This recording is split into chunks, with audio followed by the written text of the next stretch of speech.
Hi, and welcome to the Unreal Engine News and Community Spotlight. Julian Trutman and Nick Cooper ditched the safety of their positions here at Epic to dive into indie life to create Soundfall, a vibrant and stunning, fast-moving action game that takes a player's own music and sets it as the soundtrack and tempo to their adventure. Syncing bass beats with gratifying gunplay isn't a feat easily achieved, however, so Drastic Games had to go to considerable lengths to make it all work. Since taking the leap in August, they've launched the game into crowdfunding on Fig and successfully smashed their goal within 24 hours and are now focusing on stretch goals. Dive into our interview with Julian to learn about the perils of going indie, the passion of creating something you love, and the power of Unreal.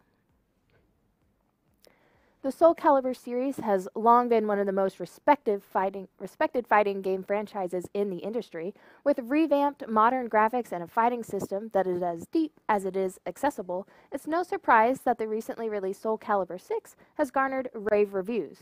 For many, it's the best Soul Calibur yet, and the project was made possible in part by UE4. To learn more about how Bandai Namco delivered such a fan favorite, we interviewed Soul Calibur 6 producer Motohiro Okubo, in which he shares the importance of a responsive fighting system and the exploration of Soul Calibur's unique world. While there are many VR shooters, Evasion, by developer Archaeact, incorporates numerous elements that make it stand out. The sci-fi space shooter offers an action-packed campaign with 4 playable character classes, innovative combat, full-body inverse kinematics, and high production values coupled with online co-op gameplay. Evasion does all of this with a level of polish that is rare in a VR game made by an indie studio. We got a chance to interview several members from the team to learn more about how they were able to create one of VR's most compelling shooters. Read the full story in the article linked below. Last week, we announced our final round of NVIDIA Edge recipients. We're excited for Baki Games' King's Hunt, a third-person online multiplayer action game that combines tower defense and real-time strategy with hack and slash. Also recognized as Home Vision VR's Brody Ranch, the team brings simple, flat floor plans to life with their gorgeous renderings of 3D environments. And last up is part shooter, part racing game Diesel Guns, in which players enjoy dynamic, fast-paced action, intuitive controls designed to allow focus on gameplay, and a well-balanced arsenal to take out enemy combatants. We've been honored to celebrate so many outstanding projects over the life of the NVIDIA Edge program. You can see many of them in our NVIDIA Edge highlight video, and many thanks to all that participated. As Unreal Engine continually evolves, we often release experimental and early access features for devs to explore. As these names imply, these features are not yet production ready, but provide an opportunity to experience and contribute to various features while still in development. With this in mind, it's important to have a clear understanding of what both early access and experimental mean for your project. Early access features give you the opportunity to learn how they work, plan your pipeline, and create test content. Do use caution when using these features in production, as we're still working to get to shipping quality, performance, stability, and platform support. We do support backward compatibility for assets, and the APIs for these features are stable. Features are sometimes made available in an experimental state, so you can try them out, provide feedback, and see what we're planning.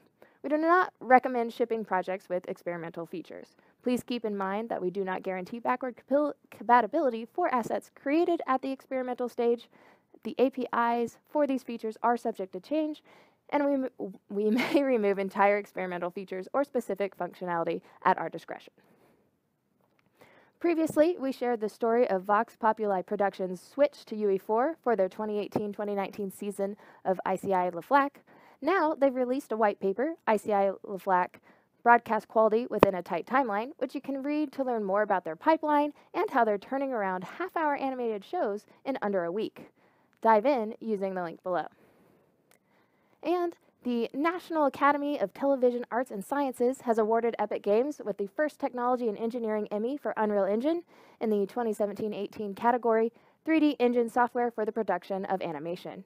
We couldn't be more thrilled with this recognition, and our sincere thanks go to all of the creatives around the world using Unreal Engine for live broadcast, virtual production, and mixed reality programming. We look forward to celebrating the achievements of the entire Unreal Engine community at the 70th Annual Technology and Engineering Emmy Awards ceremony on April 7th, 2019, in association with the National Association of Broadcasters at the NAB show in Las Vegas. On to our weekly karma earners. These folks are answering all the questions on Answer Hub. So many thanks to Shadow River, Thompson N13, Akenarts, Mighty Enigma, Turer, Endelchin, Maisie Mods, Sertak Ogan, and Death Ray. You all rock. Our first community spotlight this week is a project called Experience Colorblindness. So if you've ever wondered how colorblind people see the world, you can now experience it for yourself. Let yourself be guided in a narrative mode, explore 3 immersive environments, and you can try fruit shopping or painting. And color vision tests are even included. Next up is Airborne, created by Taylor Shorten. It's a beautiful scene built in approximately 6 months based on a concept by Simon Kopp. Just a really gorgeous scene overall, a lot of wonderful elements included, and stylistically just a cool, cool piece. Our final spotlight this week is VR Range, a close quarter battle game. You'll shoot, boom, and blast your way onto the firing range, fight your way across a wide range of environments, taking advantage of a library of fully interactive weapons. You can pick your weapon, lock and load your magazines, and tear your targets apart. You'll compete on their online leaderboards for the top spot as you battle your way through your close quarter combat simulation environments. Thank you for joining us for our news and community spotlight.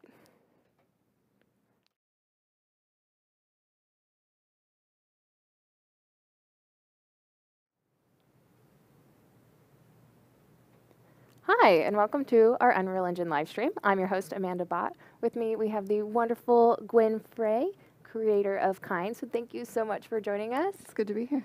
Returning is Jay, lead animator. Hello. Been on a number of streams with us, and fellow community manager, Tim Slager. Hey, everybody. So today, we're really excited to have you here and kind of talk about Kine, which you're building entirely in blueprints, correct? Yes, that's correct. And so kind of how, as a solo indie developer, you're building a game purely in blueprints, but by trade, you're an animator. So you kind of want to give them all a bit of your history and background? Sure, absolutely. This is a camera. Yeah. Sorry. Yeah, my name's Gwen. I started out as a character animator and a character rigger. I worked on Marvel Heroes Online and a couple of MMOs out in San Francisco. That's awesome. Moved to Boston to work on BioShock Infinite and spent several years there. Made BioShock Infinite and the DLC for that. Sure, that was quite an adventure. It was fun. Yeah, there's a lot of stories there. And then about 5 years ago, I left. Well, Irrational Games shut down, and we founded an indie studio in Boston. It was called The Molasses Flood. We shipped our first title, The Flame in the Flood. That came out, I think, a couple years ago now. And I've been there for a while, and I recently, after that shipped, I kind of like started experimenting with different prototypes. We were thinking about what we wanted to do next, and one of the prototypes I kind of fell in love with, it was this little puzzle game, and I kept working on it at home for ever since, basically. Yeah. And slowly over time, I've started spending more and more time working on it. And then it's just taking over your life. It did. It reached a point where I stopped. I didn't have time anymore. Like, I wasn't sleeping. I was working on. No. I was working on this, like, 2 games at the same time. And so I left.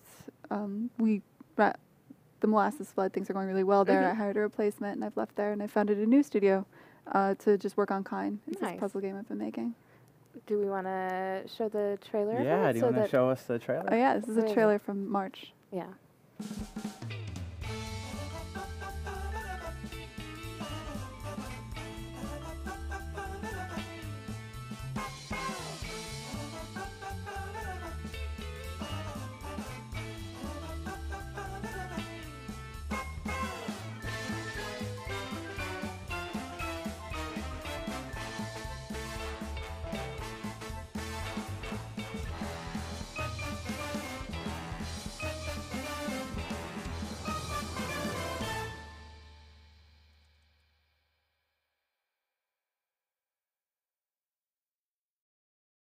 Yeah, so that's Kine. That's my baby. That's my That's awesome. I love the character, like his movements.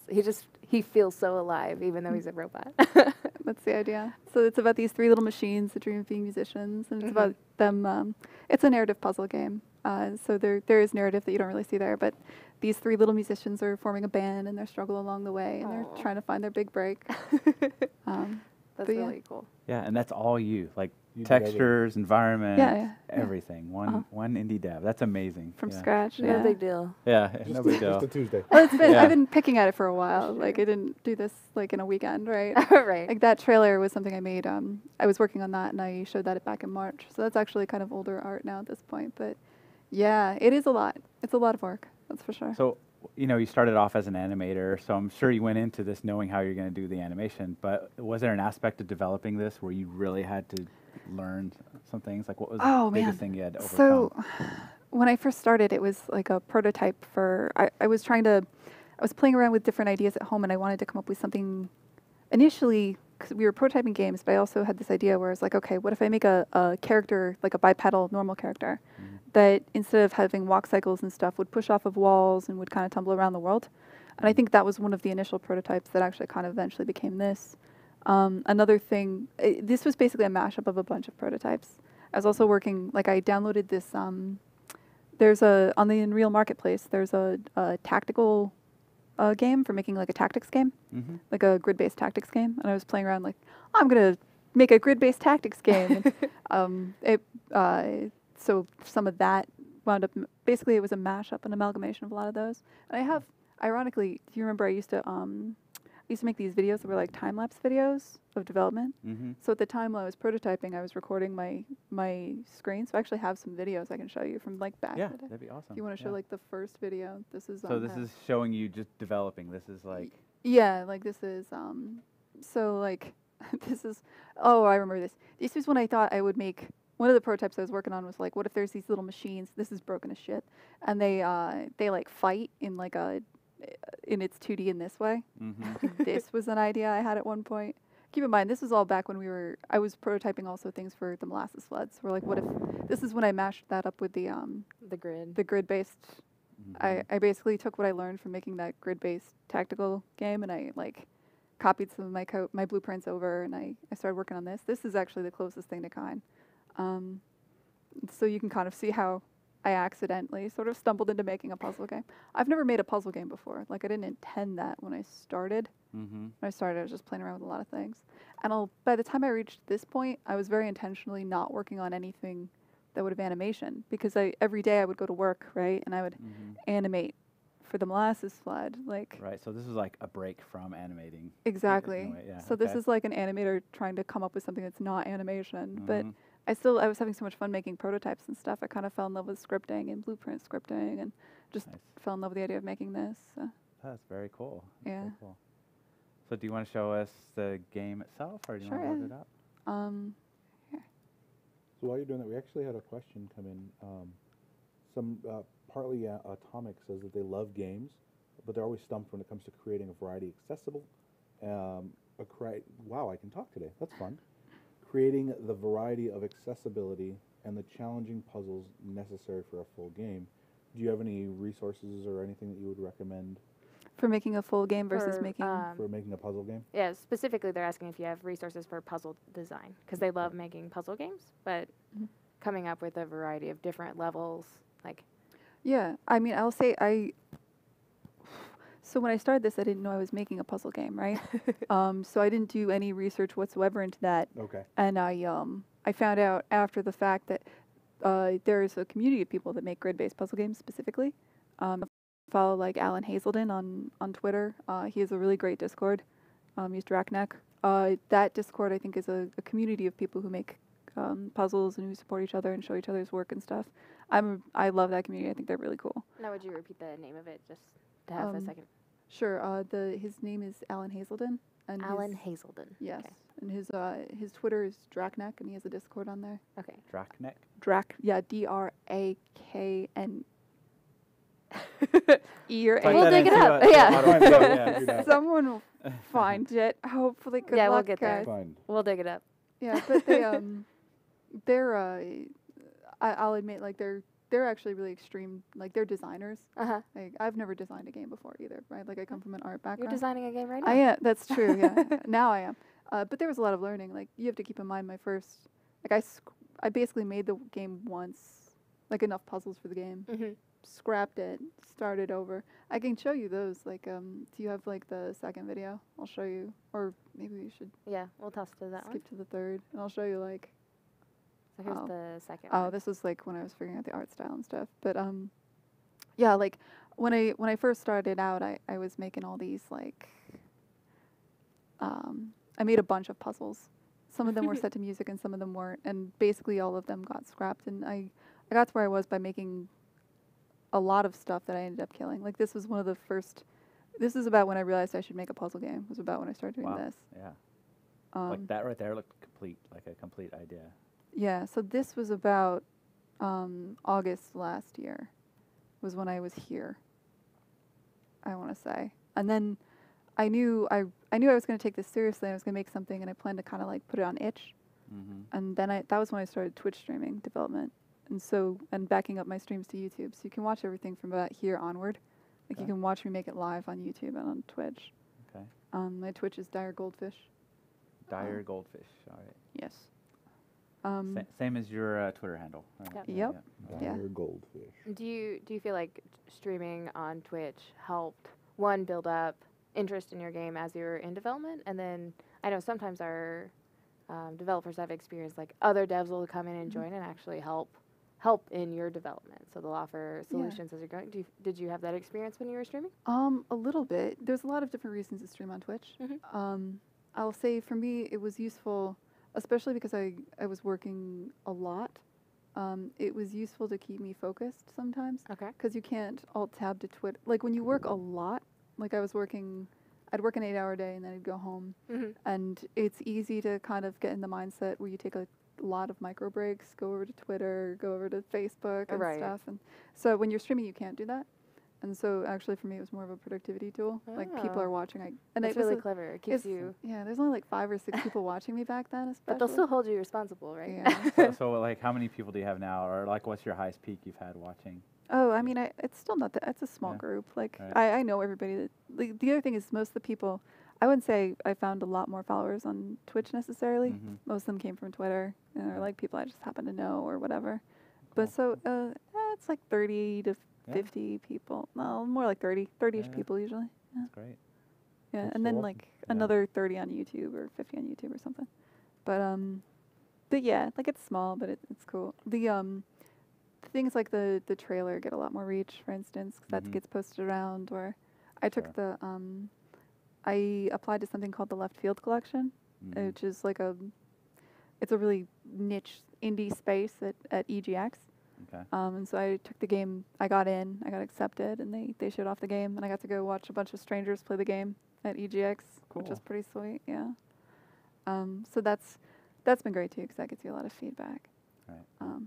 We went way off script. I have no idea where we were. That's fine. fine. No, that's good. But yeah. Everybody in the Twitch chat's going to come watch your streams next time. Oh, thanks. Wow. But now I'm going to be keep nervous. keep her like from distracting herself with other. Yeah, watch bunch her. of Keep her on her toes. It used to be a productivity tool, and now I'm just talking to people the whole yeah. time. Yep. You're not It getting is- anything done now. Yeah, it does become a lot of that. Like it does actually. That's kind of cool. I like doing the Q&A stuff. But if you want, I can show Kine. Yeah. Sure. I think that's. Oops, I meant to skip this. This is a work in progress. Don't look at this. You need a point? Hide this. One. Well, okay. Well, while you're No, wanting I'm to kidding. skip this, they were asking. Let's see. Did they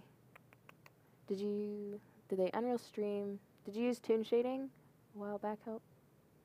Oh, did the Unreal stream on toon shading a while back give you help, or do you have did you build a lot of the toon shading? Like, how did you achieve your own toon shading effect? Oh,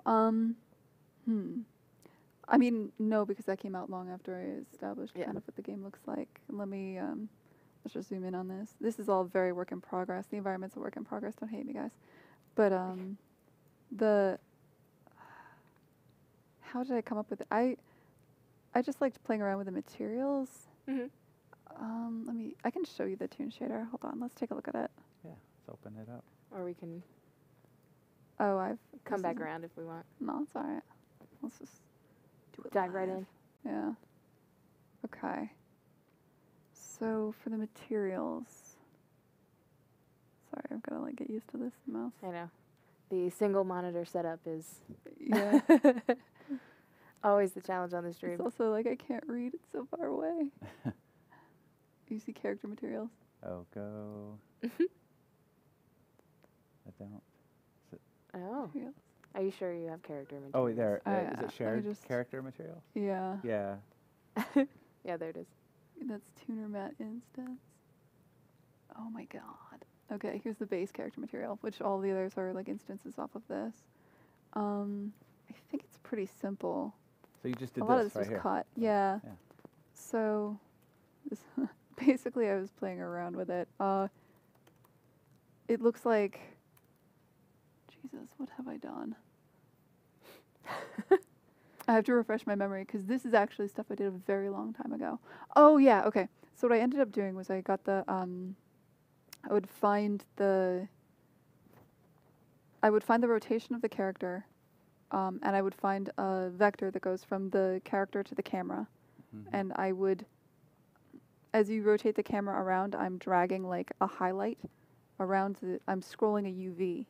Okay. Which is scrolling the highlight around the character.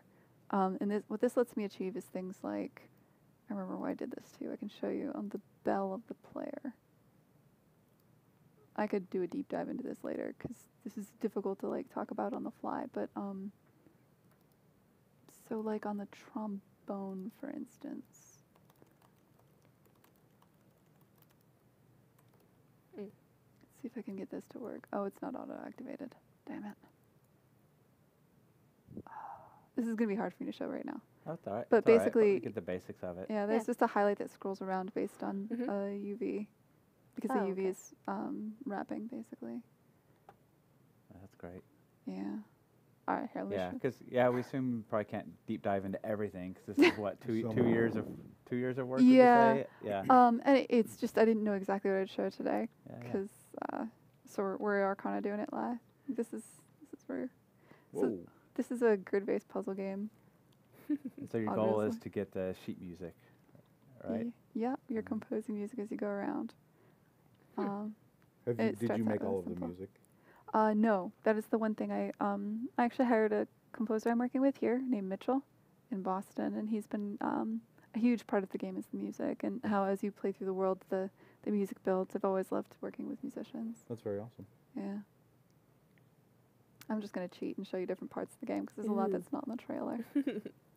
So there's the stuff you've already seen, like that's Rue. She eventually becomes an accordion. Oh, whoops. Actually, I went to the wrong spot. This is where she becomes an accordion. Oh. This is temporary. Please don't judge me. I'm still working on the art. I love that style. So the characters develop into like more complex instruments over time. Mm-hmm. Like, here.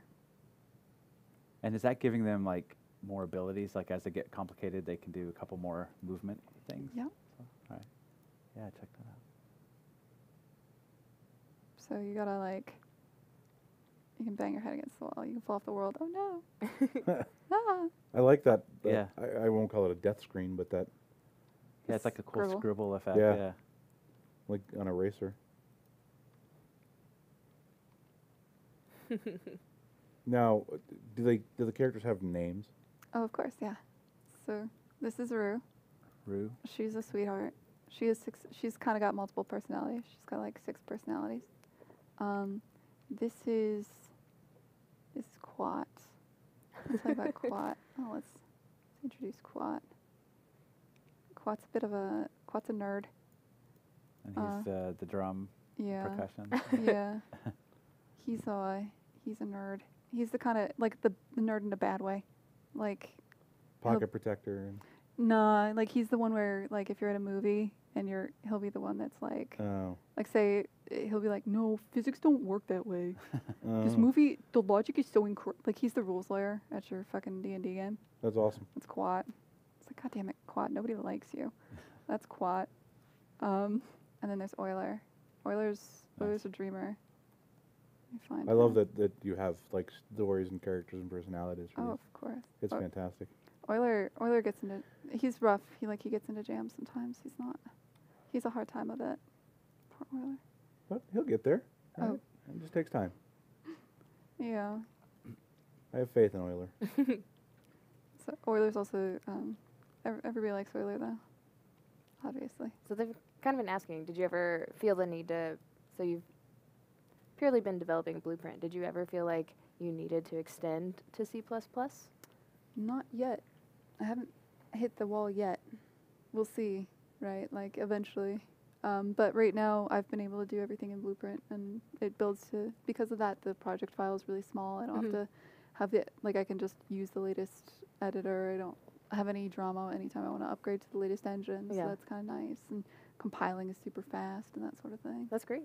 Yeah, I mean, there are a number of games that have shipped, 100% in blueprints, or even if it's, the 95%, where sometimes they need to add things if they're doing, multiplayer stuff. But Yeah, we released a free game. Was it Tappy Chicken or something? A long time ago. That was all Blueprint.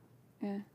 I imagine once you're supporting consoles, that becomes a lot harder. I bet new hardware. If you want to integrate like Fmod or something like that, like some of the plugins, I imagine you'd have to get it. Like I did have to install Visual Studio at one point, not because I was using any C++, but because it was the only way to use one of the plugins.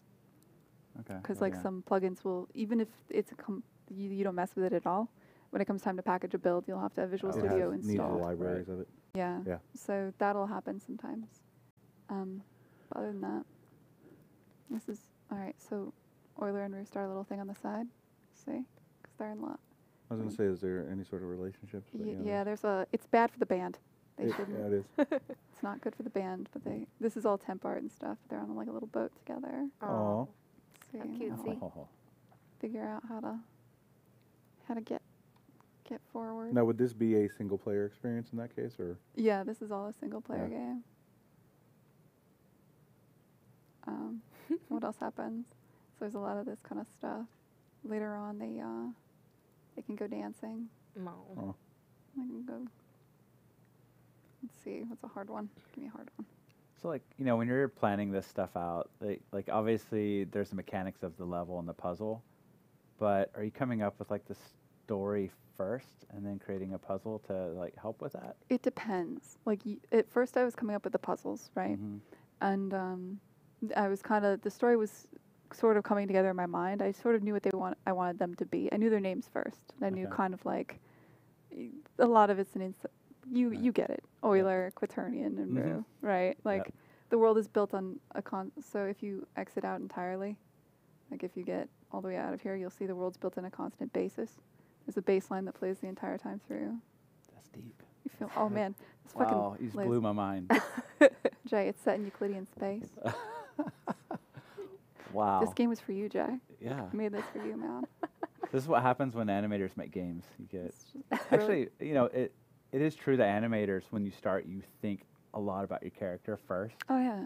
And it always that's where animators start, is who is this character before you even start keyframing. So it seems like that approach has really helped this game. Yeah. So you can tell for the solo, a lot of the levels that I first started out with became the levels where you're kind of learning, the tutorial levels, and then a lot of the stuff later on was, for instance, for this, I was I need to come up with something where they're on a boat, and I have this sliding tech. I want them to go on a date. What's cool? What if they're on a boat? And so in a way, it's a bit of both. Or there's an option where if you do something wrong, they can go through a breakup, and a lot of this isn't really in yet, but these are the levels where they're fighting. This is where Euler and Rue break up, and I knew I wanted that. And they're getting in each other's way, and it's oh. So I knew I wanted to do something like that.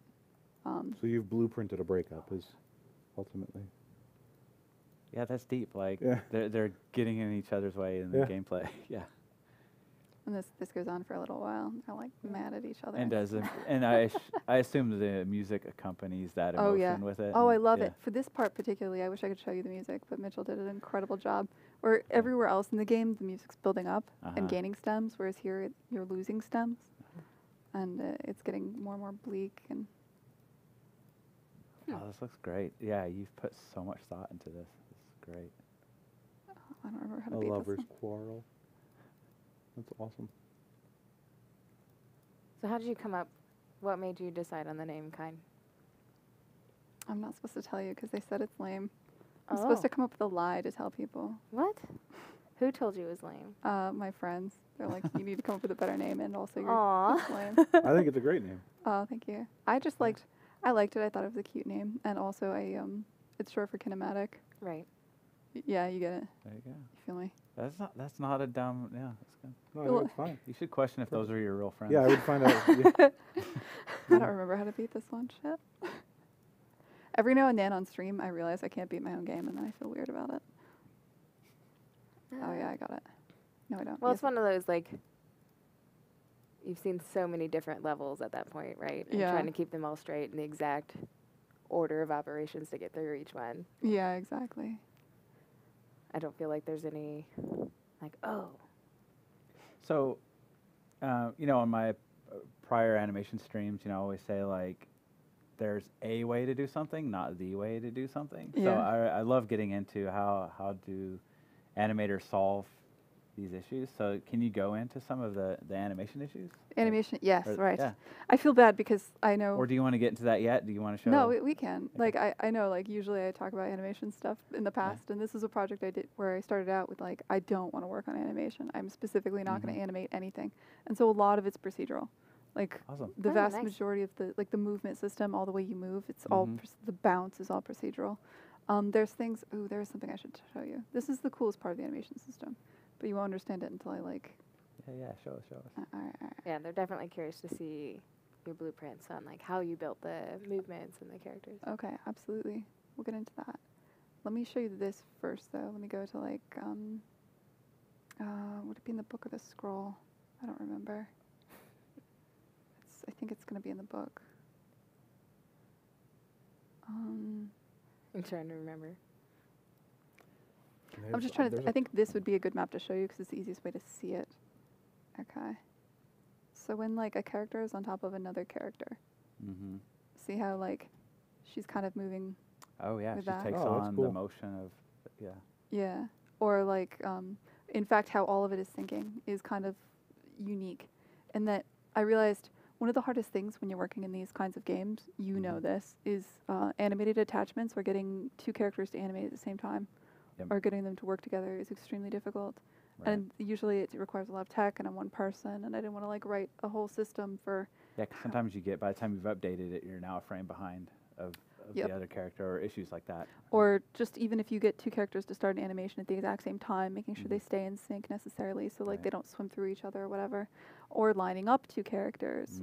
There's just a lot of drama there, right? Yeah. And here we have a situation where there's two idols and they need to suddenly sync up at the same time. And so what I do is I kind of bypass the entire typical animation. Like, I don't use typical animation blueprints. What I do is, let me grab, oh God, it's so far away, I can't see anything. I could read it to you. Yeah, where's I got LASIK a few years ago. All right, actually I'll just search for Anna BP and then I'll see all of them. Okay, so, like, interface. There's Appendage, body. anim. Yeah, so these are the only two. So all of the characters are broken out down into the body, which is the yellow part that you Okay. see, and the appendages. And what matters is either way, if you look at the animation graph, if you look at what animations are playing, none of them are sequences. All of them, I just put down a sequence, I right click it, and I convert, like, first off, these are actually animations, yes. So you put down an animation sequence, you right click it, and you convert it to a single frame animation. Are you familiar with this? Oh, where you can tell it at any given time in the animation? Yep, Yeah. exactly. So, I mean, obviously, you made the engine. Like, are you familiar with this? Well, honestly, I've never used it. I have. It's a weird niche thing that not Yeah. many people use, right? So, don't be like this. Okay, so what you can do is you can take an animation, you can right click it, and you can be like, I want a single frame from this animation. And that single frame is a variable. And so what I'm doing is I'm plugging the, at first it was game tick, now it's audio tick, because I want everything to sync to the music. I just plug time into that variable. And I do that for absolutely every animation in the game. So every Okay. single animation in the game, because they're all tied to the game tick, they're always synced. So all of the idols are always synced. That is a very interesting way to approach that. That's great.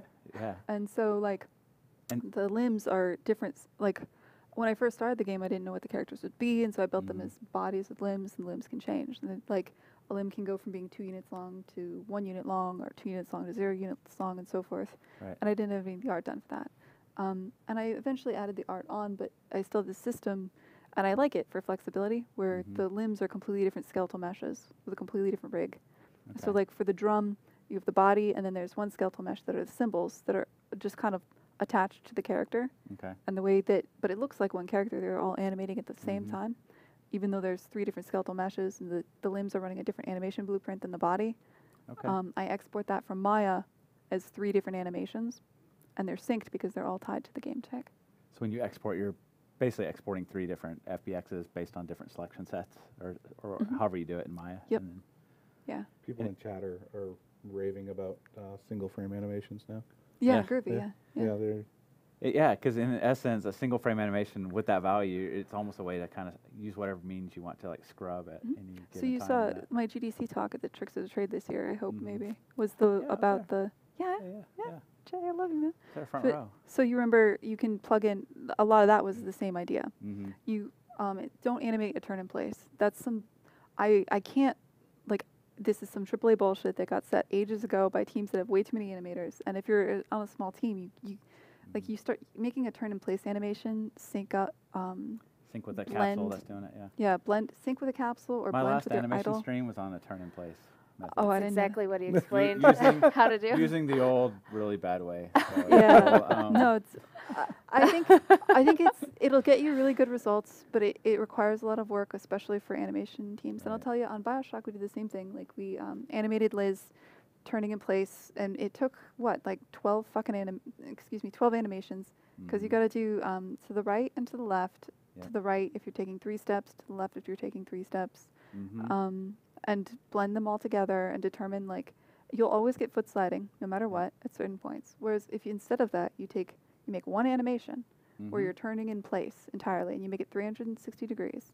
Yep. And then all you have to do is plug in the current rotation of the character into that animation Mm-hmm. and tie it into a single frame animation. If you want more information on this, I did a GDC. Yeah. A very short GDC talk. It's like 5 minutes about how to do that. Yeah, Is it it's on the great. vault? So can they, It's on the or they vault.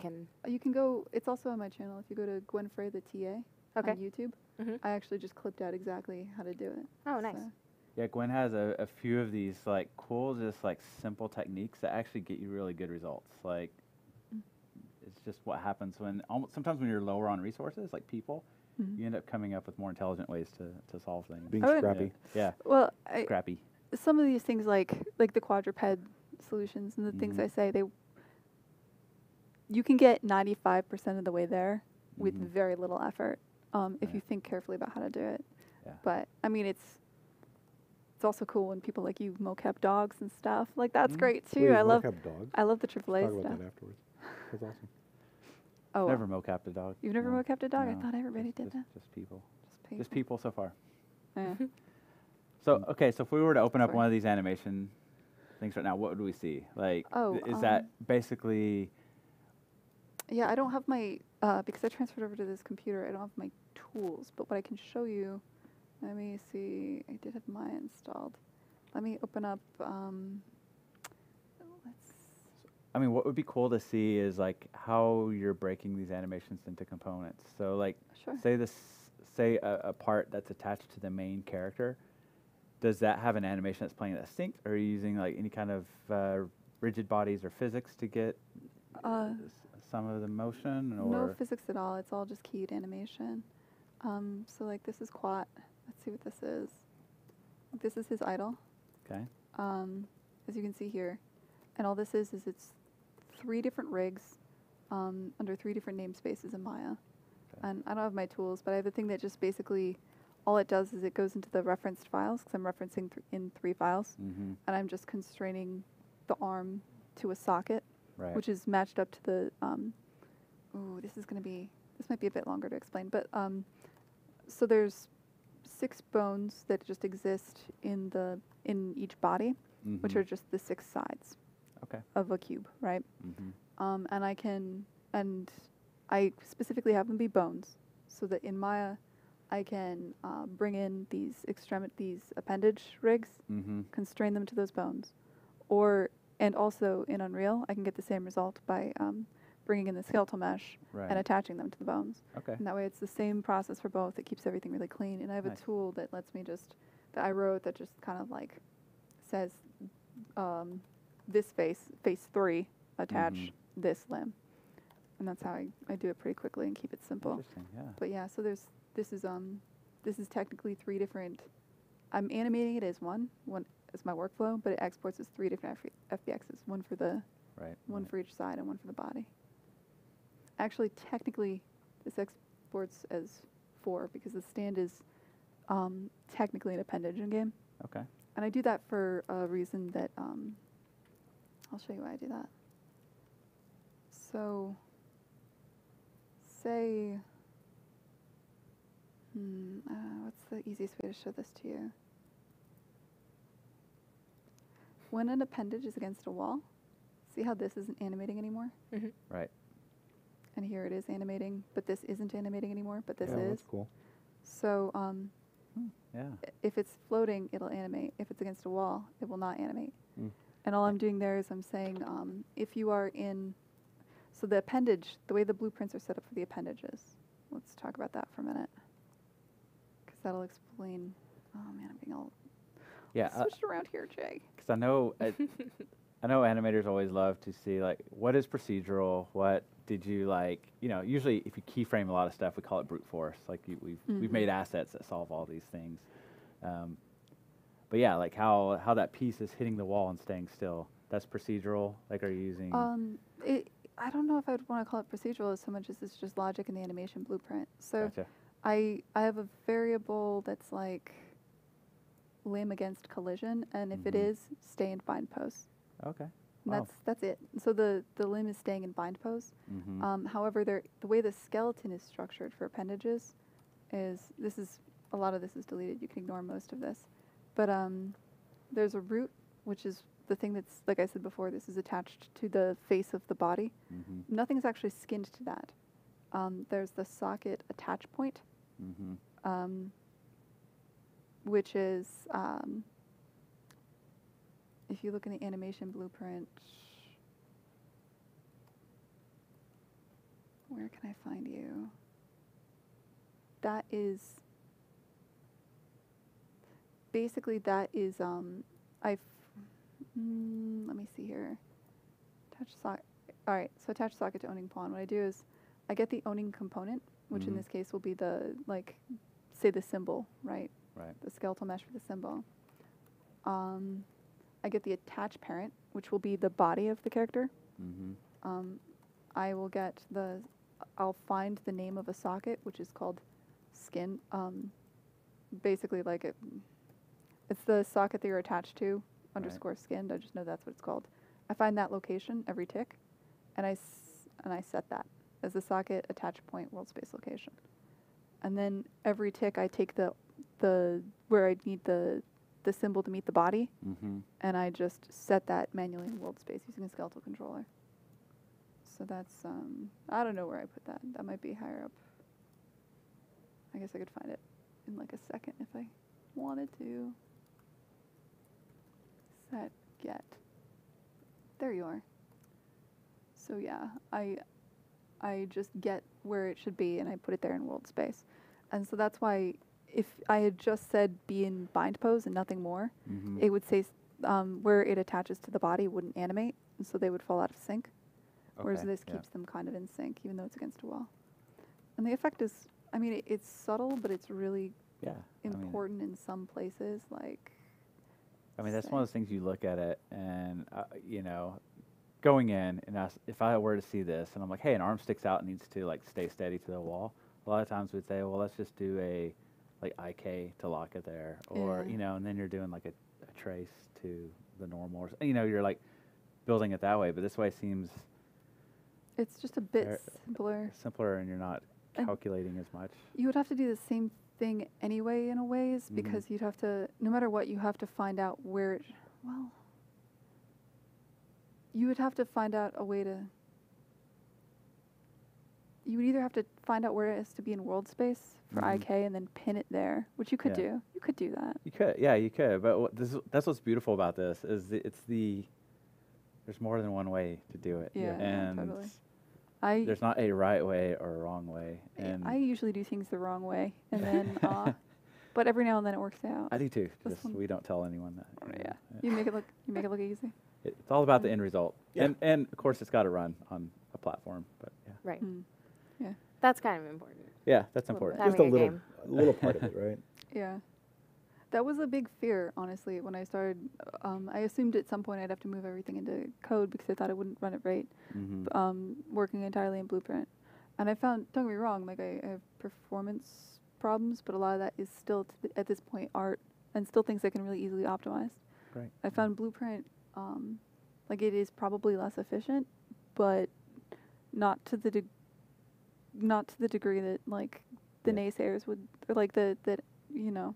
It's only I'm having a really hard time. it's only with bad. The If, C++ camp. yeah, but it's only bad if it really halts your Right. product in some way. If it's Right. working and it's all blueprints, then But I mean, yay. Yeah. how long would it have taken you for the code to get as far as you have I with don't blueprints? I don't know C++. Right.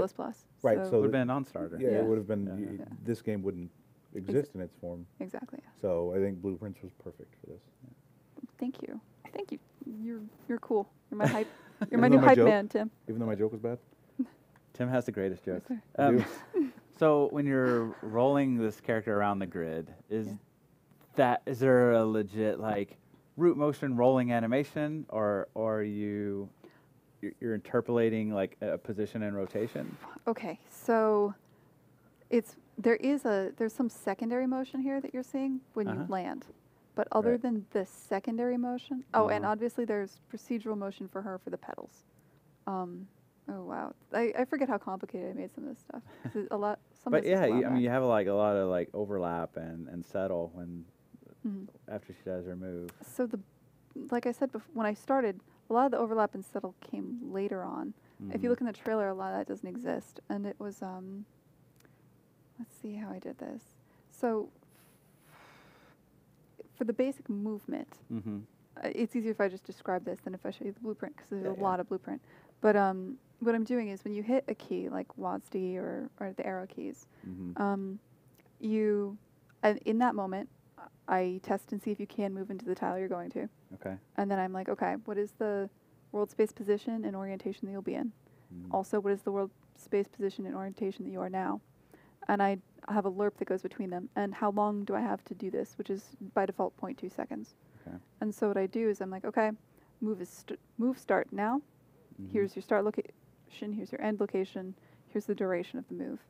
And then what's happening is this all lives in the player character. So let's see if I can find the pawn.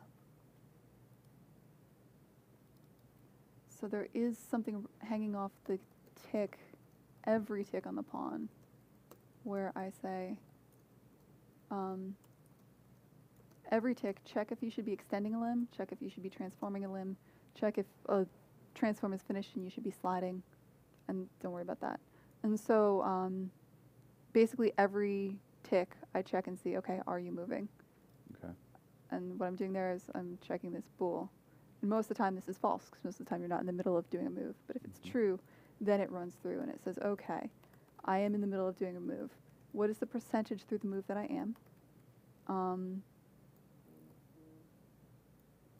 That's where I set that there. I take that percentage and I remap it to a curve so that you can, let me find, to specifically this curve, the rotation time remap, which is just, this is saying start Okay. out moving slow, move fast, then ease into it, right? Nice. So I'm remapping that curve, and then I'm using that to drive a lerp between your starting location and your end location. And see, this is the lerp. Your starting rotation, your end rotation. This is the lerp, starting position, end position. Yeah. So you're And I'm literally animating this character with a blueprint. Then. Yeah, Yeah, every yeah. tick. And Yeah, every then and then when you stop, that's when I do some stuff to settle, to like play a little settle animation. Which, let me see where that lives. I moved some of this around recently. Do you play those in montages, or do you play those in the Anna blueprint? I have never used a montage. Never. Okay. No, like it's weird. Like I've only ever used blueprints. I never got into the vibe of using montages. Yeah. And I know they're like It's like they're just a very way powerful. to play. It's just a way to play an animation Yeah. while you're in the blueprint and not have to do it with blueprint logic. Yeah. But I've seen your streams. It's Yeah. definitely simpler in a way. yeah, like It's we a different typically use mindset. it for like ability stuff or like kind of one-off things. Mm-hmm. And yeah, but yeah. I should probably get into using those. I never use. Yeah, because Yeah, I mean, there's uses for them, but like I said, you can do it either way. It's a matter of I've got like the one. I do just the Yeah. blueprints with like the animation blueprint. I always. yeah. If I have to one off something, I just do it. It is nice as an animator to have everything that's going to be animating in one blueprint that you could test everything. That's the Mhm. problem with montages is it's hard to test their effect on your anim blueprint. I can see that. Yeah, yeah. I can see how you can encapsulate it too. Update animation after movement. Oh, this does all kinds of things actually. This detects if you're standing on somebody, blah blah blah. Here's where the actual animation happens. Pulse body for follow through. So on the animation blueprint, I call this. It just says each character has a different amount based on what limb they're going on to, which is like the float number. How much are you pulsing? What's your follow through vector? Which is like, I moved. Forget the rotation. I moved from this tile to this tile, so my follow through is going to be in that direction. Right. And then I set should execute follow through pulse, and I don't remember what this does because I did this an eternity ago. And so, you have 3 distinct characters. So are you putting their personalities into these curves? Like you're setting curves based on like, hey, this character is a little more slow and ease in, ease out. Yep, You're that's doing why that? they're Yeah. variables. Also, That's great. you pulse different amounts. Like if you're landing on, if you're the drummer and you're landing on your stand, you're obviously going to pulse more than if you're landing on something rigid, right?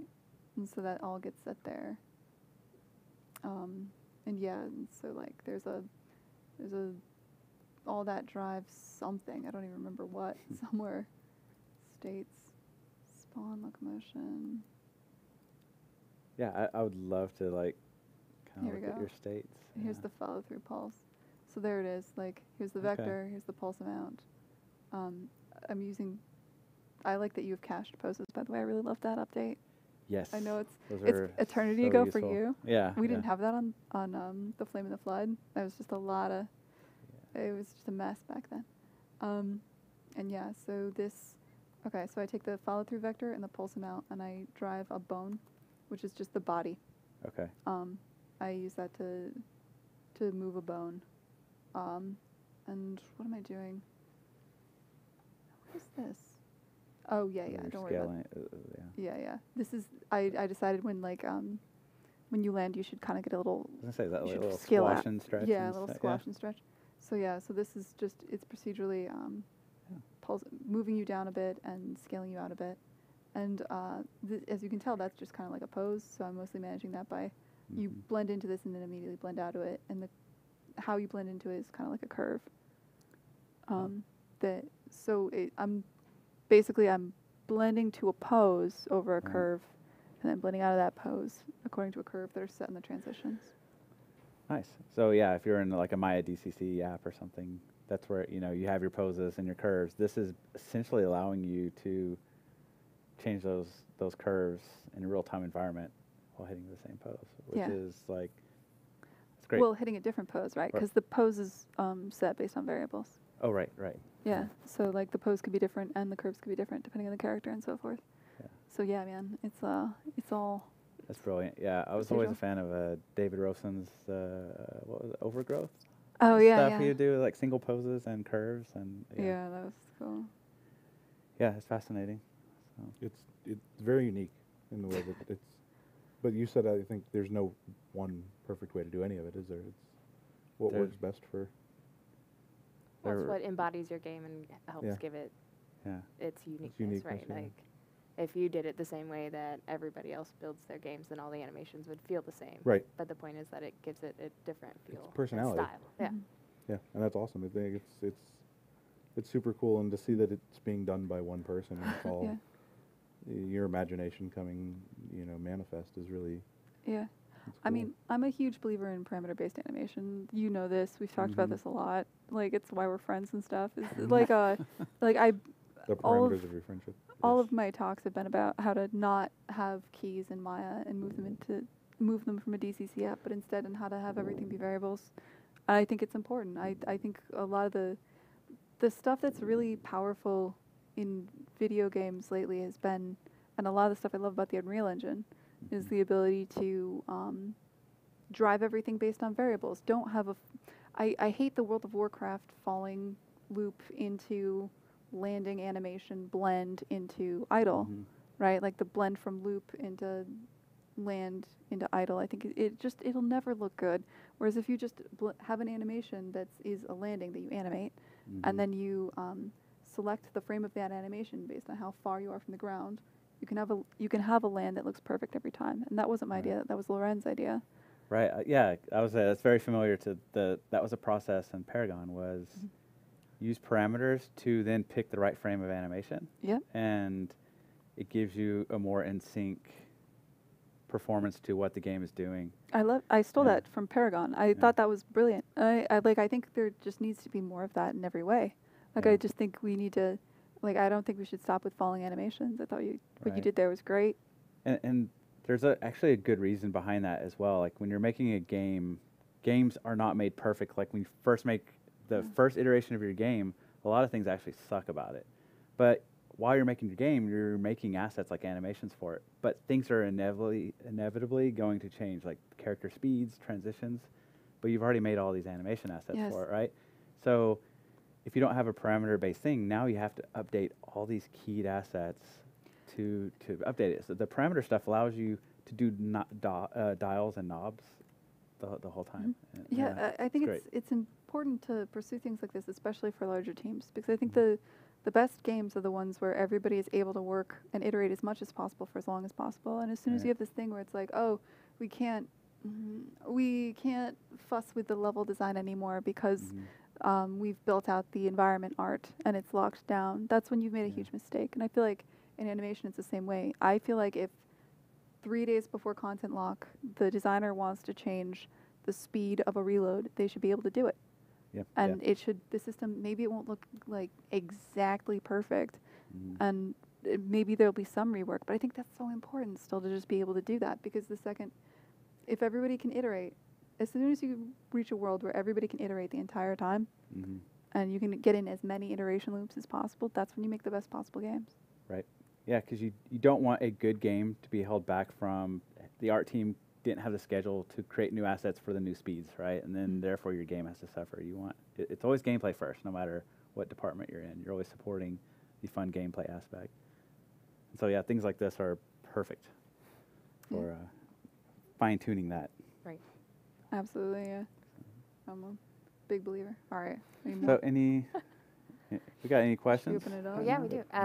They've been wondering if you could speak a little more to the audio syncing. So you mentioned sort of an audio tick, but would something like this give low-level syncing for something like a music or rhythm game in Blueprints? Okay, so I've done a lot of learning about audio. Right. I mean, you have to keep in mind I'm an animator by trade, and so and this project was fun because I got to learn all kinds of stuff, and I'm still learning a lot about audio, and I'm still digging into the new audio engine, which I think is really sweet. Right. I think historically I would have never made a rhythm game in Unreal, but the new audio engine is definitely getting there. Just the ability to tether gameplay to the audio tick now, because in the past the audio tick was always some nebulous thing you can never get to. It's huge. Right. And so yes, because you can hang it off of that, depending on what kind of rhythm game you're making, you could easily make one now. And there's new stuff going on. Well, we were just talking, if you're watching the news, like we have Soundfall coming out, and they let you pick, you can basically pick a song, virtually any song, dump it in, and it reads the music, and you can ties the animation to those. So while you're timing your animations based on audio tick, but you could very easily tie it to anything in the new audio engine synthesizer. It's something if I had more time, like I'm one person, so I can't look into every. Kine part 2. But you're not like just an expert on all things. Yeah. When Kine 1 makes like millions and stuff. Oh yeah. Then I'll come back, and for Kine 2, I'll spend some time. These are all the things. Yeah, It's one of my pet projects. I would have loved to look more into the new audio Nice. engine and tie that more into animation, because I think there is definitely a lot there. Definitely. That kind of leads into, they were actually wondering, what did you wish you knew before you got started? Interesting.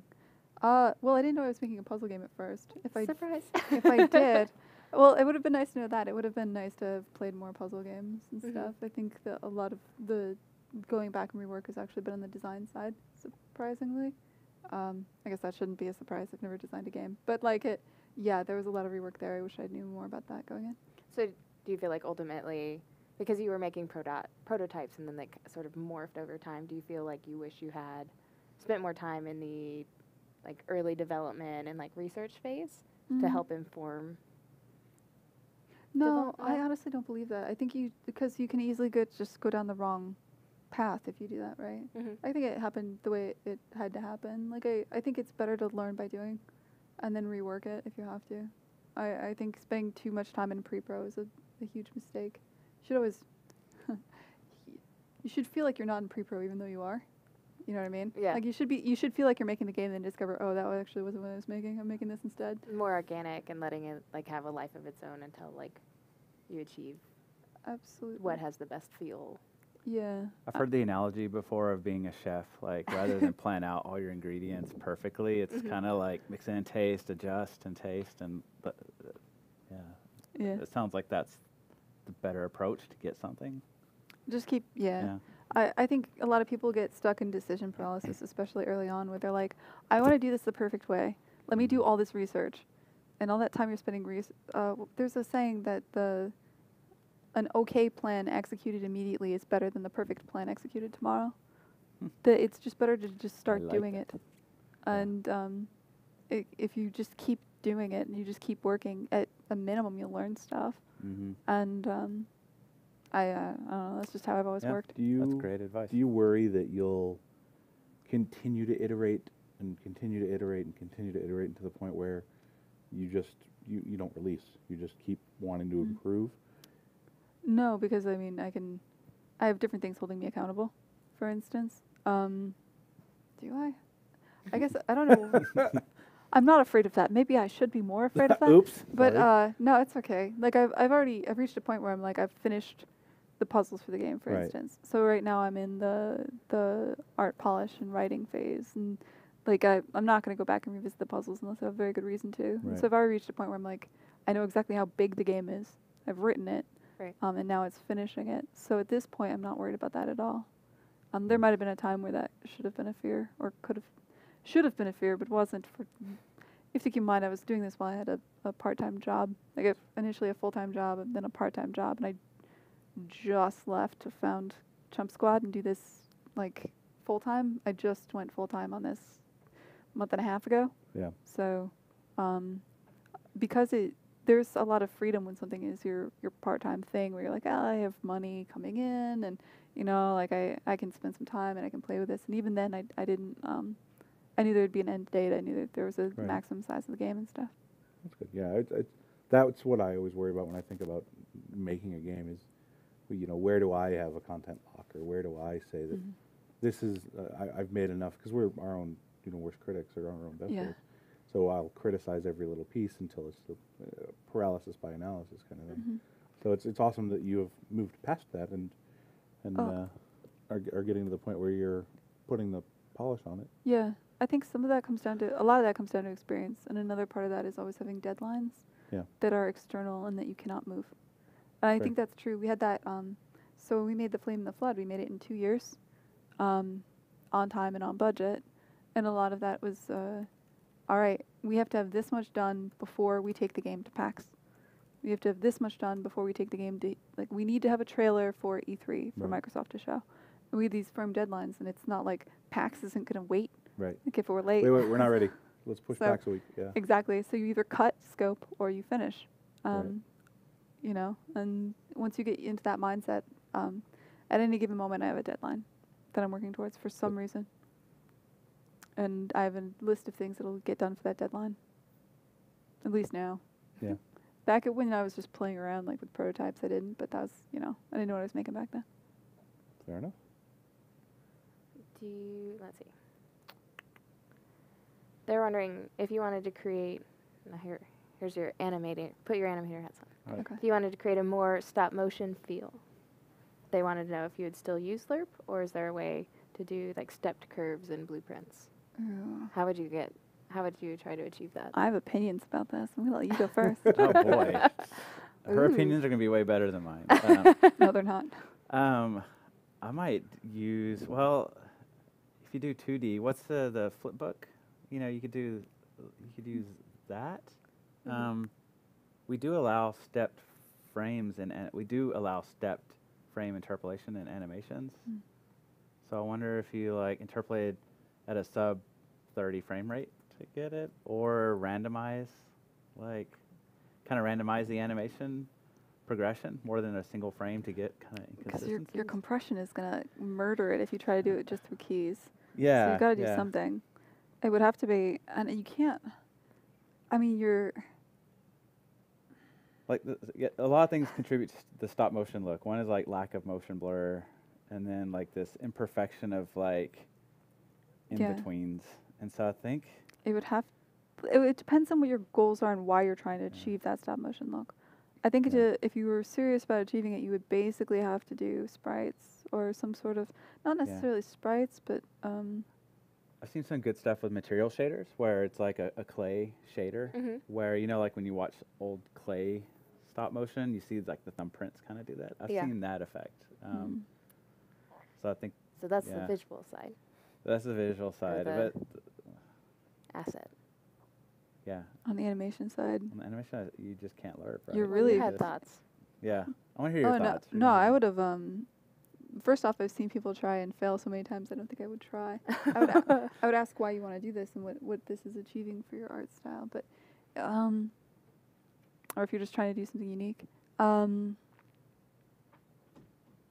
yeah, I would go to 3D sprites depending on your camera. So this is a big thing. So is this stop motion assuming you're in like a 2D camera, or is it 3D where you can pan around the character? Like, does it have to be skeletal, bone based? It was sort of generic, but to me, when I think of stop motion, I think of them more like 3D. Like, I like my first instinct would be don't do it.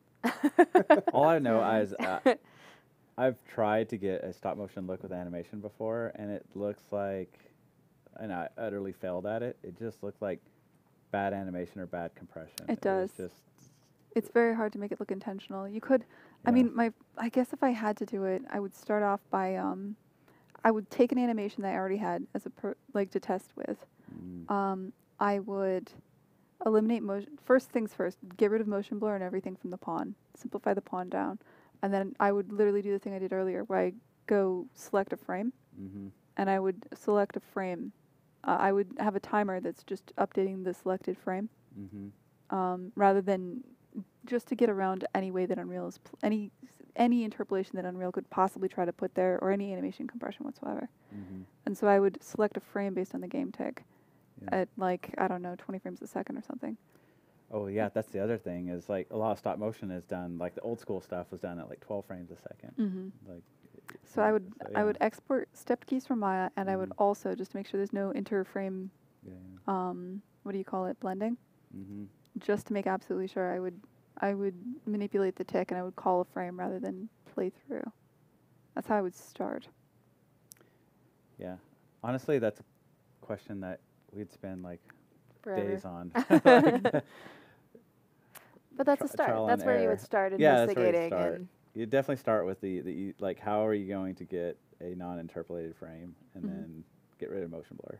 Then and then a lot of stop motion is the weirdness of like the cloth and stuff too, right? It's the getting those weird wrinkles in the cloth, which I think obviously you're not going to use cloth. You're going to sculpt whatever cloth system you like, whatever clothing the character is wearing, and you're going to either change the blend shape every time you update the tick, or every time you update the frame. Yeah. So you got us going. We're gonna figure this out. So I would Should we get a whiteboard? Yeah, let's get a whiteboard. We're gonna need another hour. let's see. Yeah. Well, that's a good jumping off point, I think. okay. Yeah, Good luck. investigate it, give it some trial and error, and run with it. Like honestly, watch stop motion. Like when you just watch the stop motion you're thinking of, and just break it down. Like make a list of like what makes that look like stop motion. Mm-hmm. Let's see. What else you got for us, And folks? The whole chat's trying to figure it out too. It's kind of amazing. Let's see. They were wondering, did you consider using any timeline components for the animation? Or you wanted to keep it all? Timeline components in what way? Like I use timelines everywhere. I'm Okay. just not quite sure which thing we're talking about. So you do use at least like typical timelines. Yeah. For certain things I have to. For like blending effects and things and so forth. are you using sequencer for your cinematic moments? Yeah, you want to see them? Yeah. Yeah. Okay. Wait, where am I? Master game. So that's one thing with like Paragon and Fortnite is the animators don't have a lot of opportunity to work in sequencer. So I always like seeing what people have Let me done. see. So here's all the scenes in the game. There's not that many yet because a lot of them are stubbed. If I pull it over here, you can't see it, but so like I'll let this play out. And so these are keyframe sequence events, right? Yeah, these are. I can pull up this file if you want to see it. But it's just a series of skeletal meshes that are moving. So we can break down this whole scene. I made most of this while streaming. This is all just rigs for the most part. This is these are rigged things. If you want to see like that gizmo, here, let's look at that gizmo. Let's where do you live, Gizmo? But during the sequencer events, are you running any anim blueprints on anything? No, Or man. It's pure like pre. I don't cross the streams. I'm in sequencer. I'm in blueprint. Nice. I know there's ways to cross the streams now. I just haven't dug into it that much. Is that the right thing? I think that's the right thing. How do I get to the find? You know what? I can just navigate to it.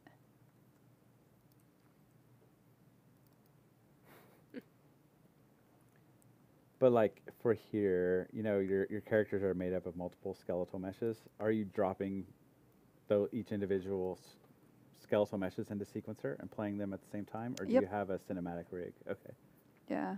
Okay. Oh, this animation's rough, but there's not one rig. They're all just different files. Like here's the gizmo. Here's the animation for it. The way this is done is it's blending a blend shape that sort of turns it into. Where are you going, Gizmo? Yeah. So this is just a blend shape Mm-hmm. that's blending on and off. That's your blend shape curve down there on the Yeah, timeline. that's the blend shape curve. And I think you can see on my YouTube channel how my exporter works, where I just have, in Maya, I take and I put the name of the blend shape on the root bone, Mm-hmm. and I all the keys basically go on that, and that gets automatically imported into Unreal, and then I just set that to drive the blend shape. I think. Oh no, I don't even have to do that anymore. That's right. Unreal just does this now, right? If you key a blend shape, it just happens. Key a blend shape, it'll automatically bring in the curve. Yeah, that's and right. We do have the pose asset now. If you want to get fancy, you can drive individual poses. All right, after the stream, you can show me that. 'Cause Yeah, I don't know much about. I haven't been keeping up, man. I've been busy. I've been learning about audio and stuff. You got things to do. I feel bad because I used to be like, I know everything about animation, and now I'm like, I know too many things, and I have no time for animation. You're still teaching us things. You know enough. Well, Well, yeah. Let's see. that's awesome. They're wondering if it's possible in the current version of UE4 to do fully IK-driven animations like humanoids actors and do interaction between several different actors. All things are possible like that. It's a matter of like time and it always comes down to the why. Like solving IK in a smart way to have things meet with other things. That's not the only way to solve it. So sometimes there's other ways, but you can. Yeah. If it's a networked game, probably not, because you have two characters moving over network. That's always updating, and you're never going to get a precise trace to a character like to the other character. And so some things you don't want to try. Right. You approximate it. I'm a huge believer in reversing IK chains. Like, you know this. Like, Yeah. I don't think you should, because the most important thing for a character is usually not, like, if I'm touching Jay's shoulder, the most important thing is that my hand touching his shoulder looks right, and if there's some swimming in my shoulder, that doesn't matter, because the skinning could cover that up. Yeah. And so why not just have your joint chain be wrist, shoulder, have wrist, all elbow, shoulder. the correction stuff happens here. Exactly. Have Yeah. the IK solver and the target be in the shoulder, and then just set the position of this bone to be here with the skeletal control. And that way you make sure that your characters sync up. Yeah. That to me, like, that's almost always been a better solution. The downside there is then you can't ragdoll.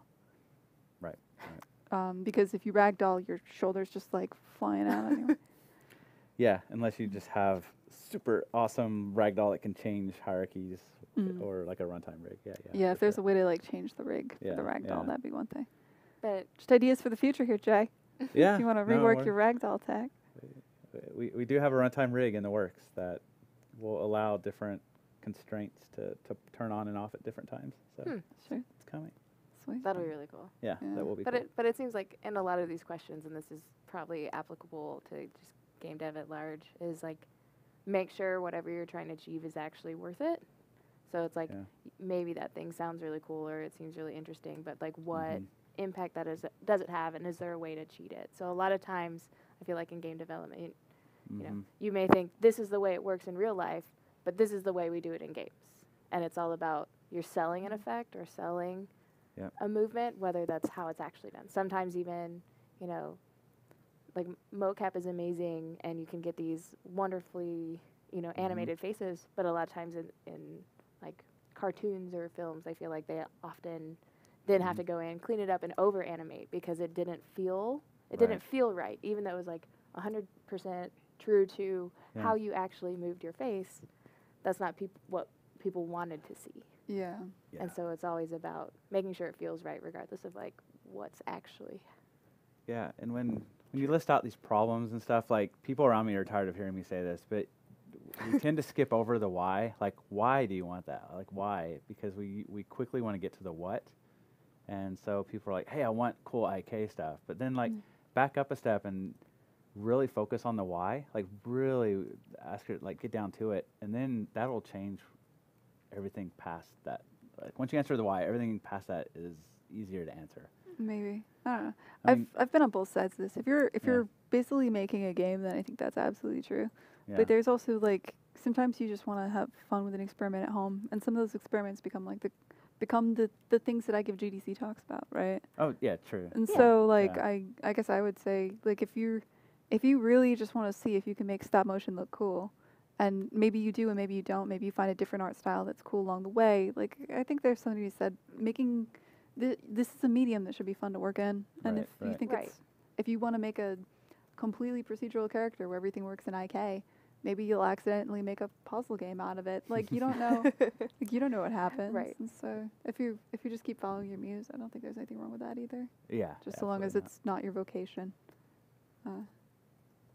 As long as you know what you're doing there. There's nothing wrong with trying it. There's also like making Yeah. what are you trying to achieve, and does it? Yeah, I feel like support when that. it comes to experimenting, like almost all rules are off. Like there's almost no. Yeah. Yeah. Yeah, it's like that's when you're supposed to just kind of break things. That's the best way to learn is break and tear apart and try over and over. So they're wondering. One of them are talking about being a beginner and like just getting into animation. Do you have any tips on the planning stage of a character to ensure better animations from the start? Do you want me to do it? Yeah, you're the guest of honor. Yeah, let's start with you. I mean, I usually, if you're an animator, specifically for, like, you're trying to animate a game character, I'm assuming in this question, the first thing I always do is I strike a pose. What is the idle pose? What is the, and think about what that character does. Like, is there combat? What is their combat pose? What is their idle pose? And I get that into game and I look at that in camera before I do anything else. I think it's really important to get just the character in a pose, and usually then I work on, before I do any animation, I make sure that the character posed moving around in the game camera feels fine. So even if they're, like a lot of times this is called T-pose ballet, but like when you take the thumbstick and you push it, the character moves, and you can manipulate just from that how fast should the character move, what is the acceleration to get the character to move there, and does that feel right, and does it feel snappy? So much of your animation when you're a game animator is not the keys you put down, it's making that, say you're playing a third-person game, how a lot of character comes down to how quickly do they get moving when they start moving, and how quickly do they stop, just from the game side of things. Just getting the, like, even if it's a cube, getting a cube to physically move through the world using your gameplay in the right, at the right speed, getting that to feel good initially, yes, they're going to redo it, but having a good starting foundation there is actually very important. And then from there, usually I don't actually animate the idol until almost the end. I just get a key pose or two. Then I usually move into the movement.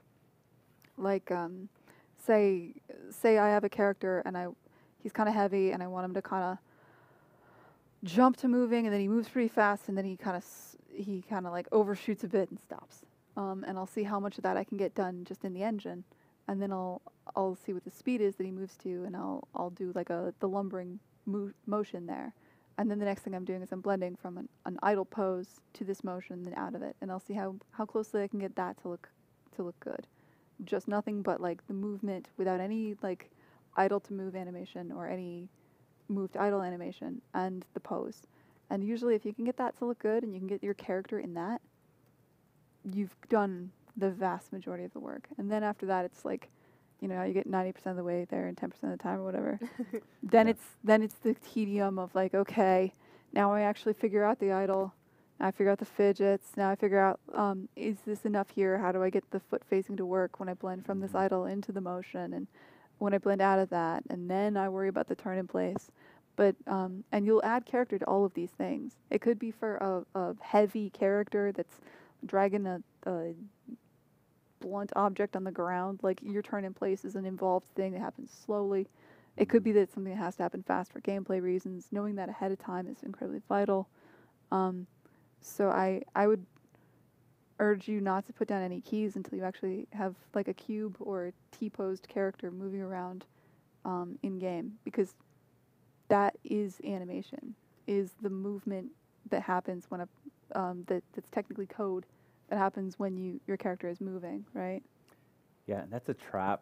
I still fall into this a lot, is skipping that step of just the capsule physics motion, because if you don't get that right, you're battling that the rest of the time. Your jump animation, people will say, hey, your jump feels sluggish, but it's like, you might not need to tweak the animation at all. It's your capsule. Yeah, and then you change that later, and now you've accidentally overcorrected, and you're not quite sure.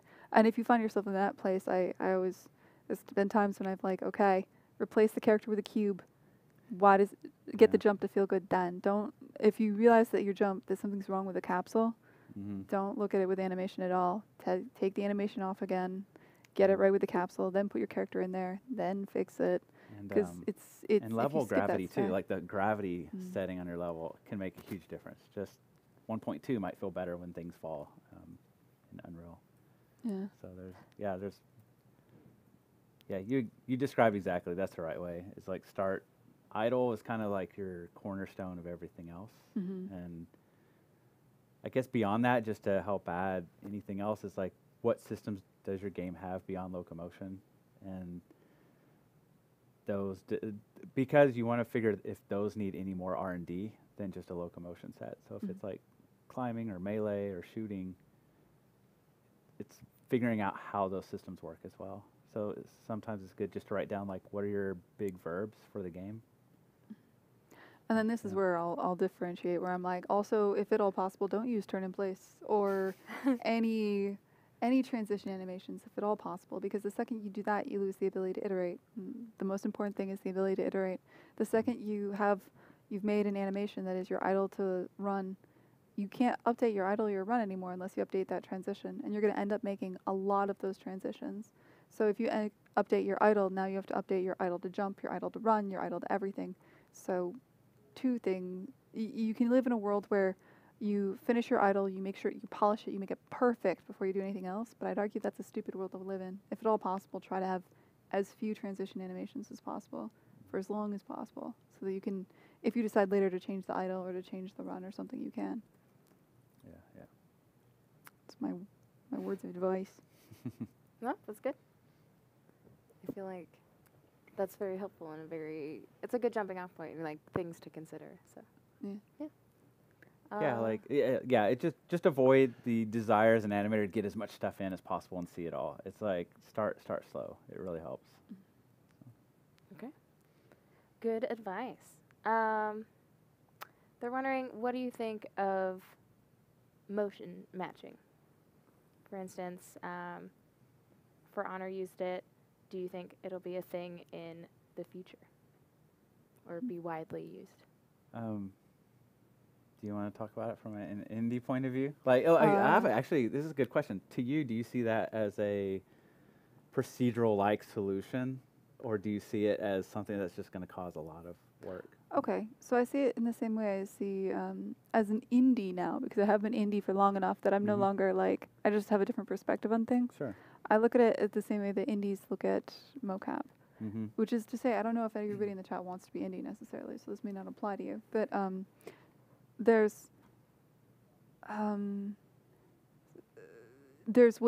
mocap is important in the indie space because it allows teams that don't have a lot of animators or any animators to rapidly get a character running around. They can buy a character off the asset store and get things going using mocap assets and things like this, and they can stitch together things. And so in that way it's important. And I think motion matching in the indie space will fill that same role. It's for teams that don't have a lot of animators or that don't have animators so that they can they can get motion really quickly.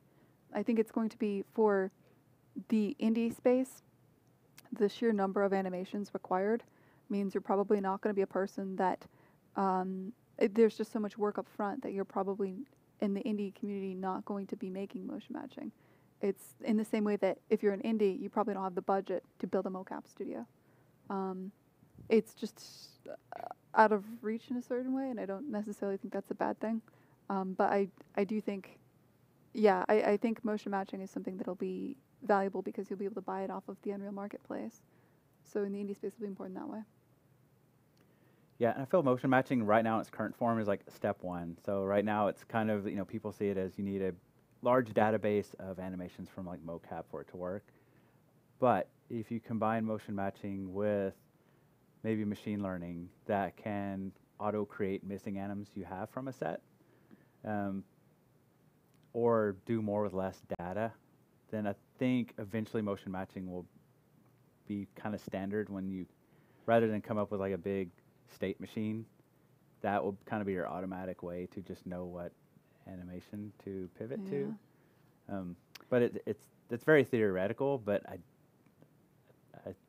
personally think it's going to go that way. Whenever someone says machine learning, I think about it the same way I think about like blockchain technology. It's like, someday this will work because blockchain. It's like someday this will work because machine learning will figure it out. And I don't know. I've been looking at the machine learning stuff. When I say Skynet, when I say machine learning, I just mean like the trial and error. Like the computer's just trying something, and then you give it like this dictated result, and then but it's got to be a very small problem to solve. You can't just say like machine learning is going to give me a whole locomotion set. But you can say like here's a medium-sized character who's running and turning in place. You have that mocap, right? But then you have a heavy character. How would a heavy character turn? You don't have that data set. And as you build up, these companies that do have a lot of motion, they could probably build up a more precise database of what the machine has learned, and it's always going to get better over time. I find, I suspect it'll be not machine learning for a really long time. It'll be animators. The machine is not that good at it. Maybe I don't know. The animator it'll be a long time. That's not like next year that's going to happen. No.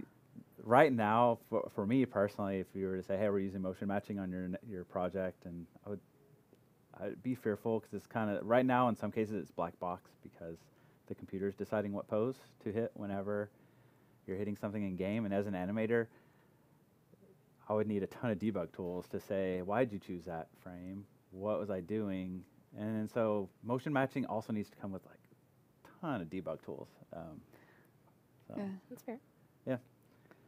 So as a developer, at what point, so like when you first started, were you confident that you could just build a game by yourself? Because they're asking, it's like, they were wondering, when did you gain the confidence to say, okay, I know I can finish this as a solo developer? Well, I mean, I've never tried to make a game solo until I started working on Kine, right? Mhm. And at that point, I'd already been in the industry for like almost 10 years. Right. So I guess it would have been almost 10 years, but like I hadn't really tried before that. I think it's pretty, if you look around, you can, I think it's important if you're starting today and you want to make a game, to just go to a game jam and make a game. Yeah.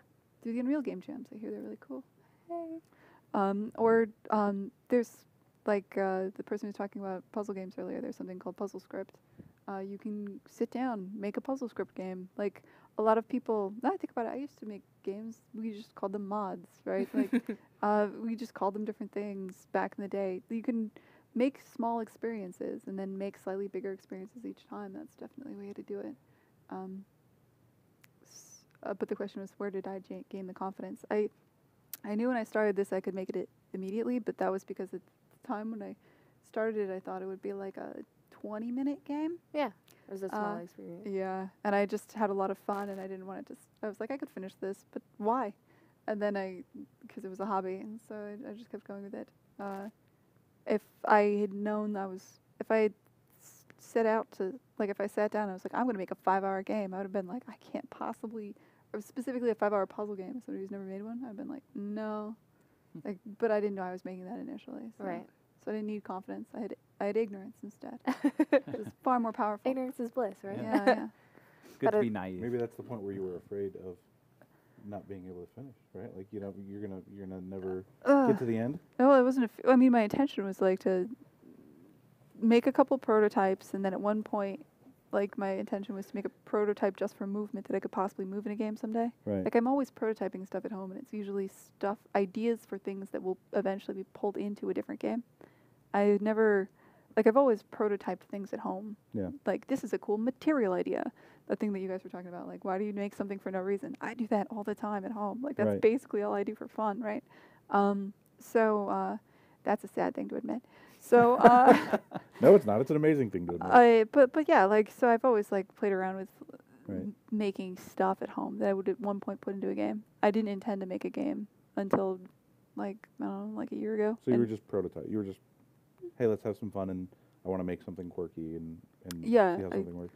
I think it was before I started streaming, like 2 months before I started streaming. I was like, you know what? I'm gonna pull this and this and this together, and I'm gonna make a puzzle game out of it. And it's gonna be. I think I remember telling my coworkers, I'm like, all right, I've decided to make a game, like a full game. I'm gonna put it on itch. It's gonna be like, I don't know, like a short little game, because we were going down to working part time, and I knew I had like a couple months, and I was like, yeah, so I'll spend half my time doing this and half my time making a cute little game for itch, because itch is cool. Yeah. Yeah, and then You got the itch. yeah, Finished the then game. Can't. I'm sorry. That's too. got easy. out of control. Yeah, it's way too easy. So that's awesome, though. I mean, that's one of the things. Like, I'll start working on a project, and like in my head, I'll draw this 5-year roadmap and how it's gonna, and I never finish. I never finish past, like, I made the project file. Yeah. Because I get to that point where it's like, where do I start? And it's almost too much. And I like the concept of just find one piece, start there, and here is your platform, and then put something else on that platform, and put something else. Yeah. And so like I wouldn't like set out to make a 5-year game, for instance. I would say, if you want to make something fun, what is the fun thing you want to make?